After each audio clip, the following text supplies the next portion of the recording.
But Michael would represent me and represent me on some things.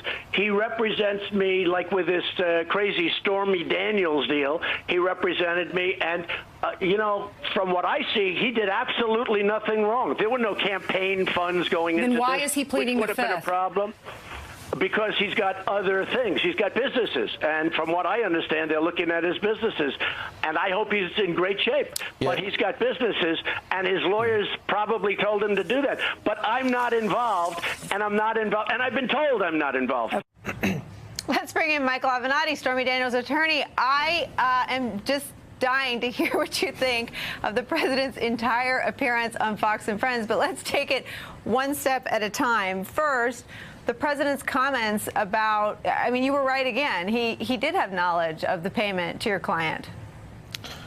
Well, Nicole, I mean, this was another gift from the heavens. I don't know how we lucked into such great fortune, but the president continues to help us in this case on a daily, if not hourly basis between him and his band of merry men that he's surrounded himself with. This is a very damaging admission for Mr. Trump. There's no question about that. I'm actually kind of hopeful that he goes on Fox and Friends every morning from here on out of the case. It directly contradicts what he told us on Airforce One. It directly contradicts what Michael Cohen has said in the past. It directly contradicts what Michael Cohen's lawyer, David Schwartz, went around to Megyn Kelly and others and stated. I mean, this is a devastating admission. We are obviously very pleased by it. It's consistent with what we've predicted, and our case gets stronger and stronger by the day. Michael Cohen taking the Fifth, what's the significance of that? I don't think the significance can be overstated, Nicole. It's the first time in this country's history that the attorney for the President of the United States, not a recent attorney, but Michael Cohen represented Mr. Trump for 10 or 12 years. It's the first time that such an attorney has pled the Fifth and stated that if he answered questions, the answers might incriminate himself. I mean, it's nothing short of staggering. And people should be very upset by it. The American people, I think, are starting to see through what happened here, and we're starting to see the first cracks, if you will. And we're not going to stop until the dam completely breaks and the truth, the whole truth, and nothing but the truth are known to the American people. I know that you have a new filing in the Southern District, and I want to get to the legal developments, but I've noticed a change in your tone toward Mr. Cohen, and I wonder, as the body of reporting has been filled in the New York Times over the weekend about how badly Mr. Cohen was treated by Mr. Trump. Wall Street Journal has a piece out today saying that Cohen had been complaining to associates about being left behind in New York and about the president's, at the time, failure to repay him. I wonder if you had any sense of the actual state of the Cohen-Trump relationship at an earlier point before they were public in these accounts. And I wonder if you can just, are you worried about Mr. Cohen in any way? Well, I am worried about Mr. Cohen and his ability to withstand this amount of stress and pressure. I mean, as a human being, as a man, as a father, I'm concerned about that. I'm concerned for his kids and his family. Quite honestly, I mean, these are very trying times for him. And, he's put himself in this position. There's no question about that. And he's going to have to pay a very, very steep price for it. I think he already is. I think that with time, he's going to come to learn really what happened to him is largely his responsibility, no question, but that Mr. Trump bears also some significant responsibility.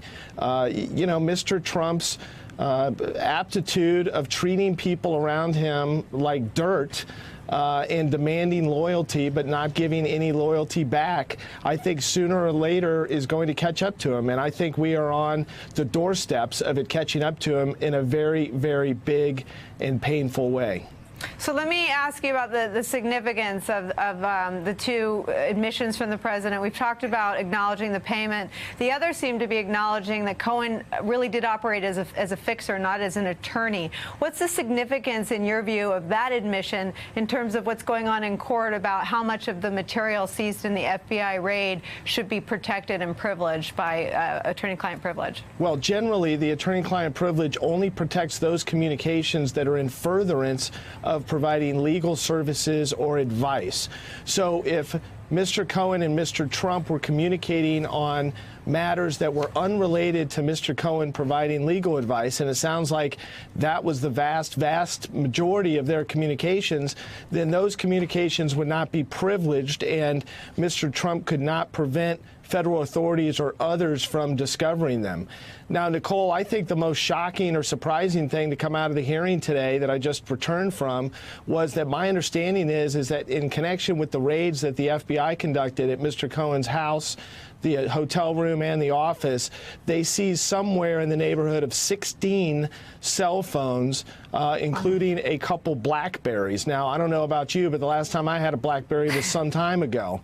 So what that says... I love my BlackBerry, but yes, I hear you. Yeah, I used to love mine too, but that was about 10 or 12 years ago. So what that tells me is that Michael Cohen had the propensity when he changed phones to keep his old phone, put it in a drawer or in a box or something of that nature.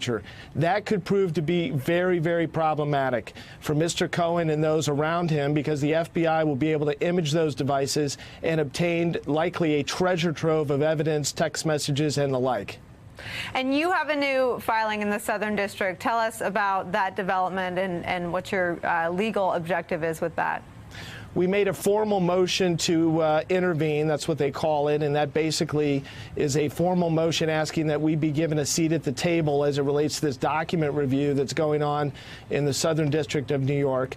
The basis for that is that we have substantial reason to believe that documents that belong to my client, including attorney-client privilege documents, were transmitted or provided to Mr. Cohen and subsequently seized in the FBI raids.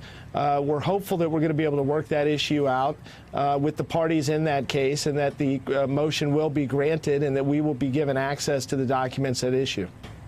Let me ask you one thing in light of today's developments. You've said on our air before that you believe you'll eventually have an opportunity to depose Mr. Cohen. Does his taking the fifth rule that out? Does that mean you won't have that opportunity, or could you depose him in a civil matter, because that only protects you in a criminal matter? I think that we still will have an opportunity to depose him. It may, his pleading of the fifth may change the order of the depositions. It may actually advance the president's deposition. We have yet to see. Frankly, Mr. Cohen has to invoke the fifth on a question-by-question basis formally in order to assert the right. So I don't think it's going to have a huge impact on our ability to depose him in connection with the civil case. And you still believe, I know I got in a lot of trouble for saying you were no Bob Mueller. You're making me regret those words every day. But you still believe you'll at some point depose the president in your case as well? I'm working every day to make you regret those words, and I'm confident that you are going to continue to regret them. I regret them. You win. What's your thing? No, Basta. Nicole. We haven't won anything yet. No, we've won a couple battles, but we're going to win the war. All right. Well, Michael Avenatti, thank you for keeping us posted. Hey there, I'm Chris Hayes from MSNBC. Thanks for watching MSNBC on YouTube. If you want to keep up to date with the videos we're putting out, you can click subscribe just below me, or click over on this list to see lots of other great videos.